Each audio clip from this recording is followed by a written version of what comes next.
Hey guys, long time no see. I'm super excited to be back for season 2 of Flip Tip Fridays. This season's going to be a little bit different because I'm going to be breaking down some of the variations and the skills I would normally demonstrate at the end of the videos from season 1. So we'll be going in depth a little bit more on those skills. I'm also super excited because I do plan to do some new skills as well. So keep an eye out for my Instagram story for the suggestion box that I'll be posting randomly so that you guys can get your requests in for future Flip Tip Fridays. Okay, so for this week's Flip Tip Friday, we're going to be covering some tips and tricks for common two baton releases.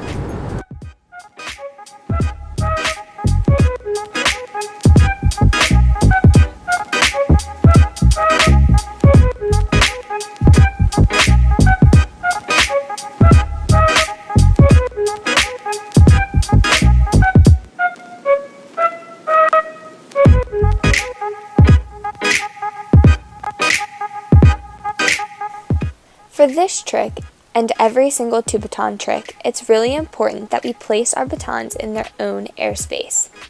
If we toss them too close together, they'll click, and we don't want that to happen. So for this skill, it's just one thumb toss followed by another, placing the batons in their own airspace.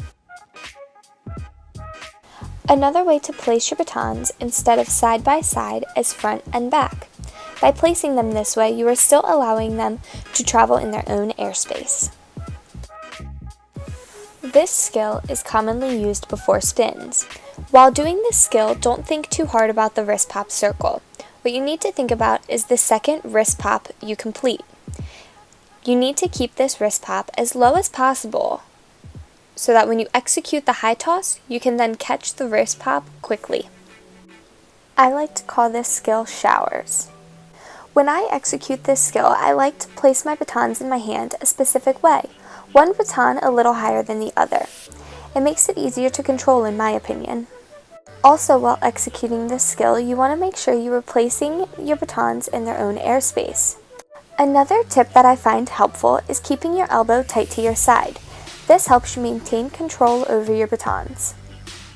This next skill is one that a lot of people find challenging, but it's actually one of my favorites. With this skill, it is very important that you do separate your batons from the start of the skill. One baton needs to be higher than the other in your hand. This is to help ensure that the batons separate when they are released into the air. Another tip that I find helpful is snapping your wrist to create revolution on your batons. The more they spin, the more they will separate, and therefore the catch will be easier. What makes this next release hard is that you have to complete a left and a right thumb toss, so the batons will be going opposite directions.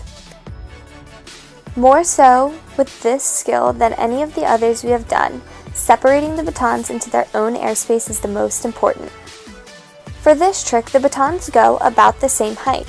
First you will release your left baton with a left thumb toss, followed by your right baton with a right thumb toss. The most confusing part of this skill is definitely the pull-up. It's challenging to figure out the timing of one horizontal and vertical pull-up, but once you try a few, you'll understand. So, the same rules apply. Make sure the batons have their own airspace. And with this one, you need to make sure that your flat toss is more on the right side of your body, while your vertical travels to the left.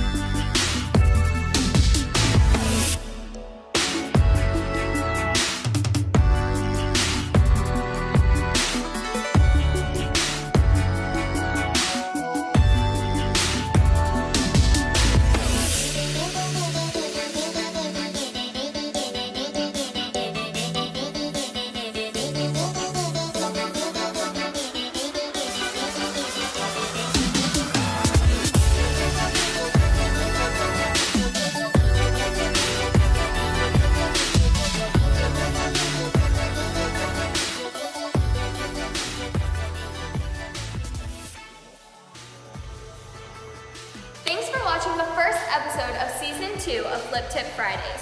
I hope you enjoyed today's video, and if you have any questions, feel free to leave them in the comments down below. You can DM me on Instagram, Facebook, or Twitter. Don't forget to check out my merchandise located on my website at www.laneypuhala.com/shop. Also, of course, don't forget to like this video and hit the subscribe button. I'll see you guys next week. Bye!